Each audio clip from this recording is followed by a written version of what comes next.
There are talks underway still, and I think the president has set a deadline so that everybody gets the clarity that you all crave by the beginning of August. As tensions continue to rise just weeks after the Pentagon paused shipments of some weapons to Ukraine, President Donald Trump announced a deal to send billions of dollars of weapons to Europe, most of which will make its way into Ukraine either directly or through NATO partners. Erica Brown reports. During a meeting with NATO's Secretary General Monday, President Trump announced a new deal with European allies to provide Ukraine with more weapons to protect itself against Russia. This is billions of dollars worth of military equipment is going to be purchased from the United States, going to NATO, etc. And that's going to be quickly distributed to the battlefield. Ukraine will take it up. The weapons will include Patriot missiles for Ukraine to defend itself against repeated Russian aerial bombardments.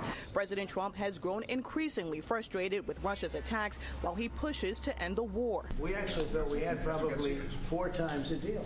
I mean, you would have called and you would have said, this looks good. And then the deal wouldn't happen because bombs would be thrown out that night and you'd say, we're not making any deals. In addition to sending more weapons to Ukraine, the president is working with congressional leaders on a bill to increase sanctions against Russia. They said they'll have it as quickly as I need it.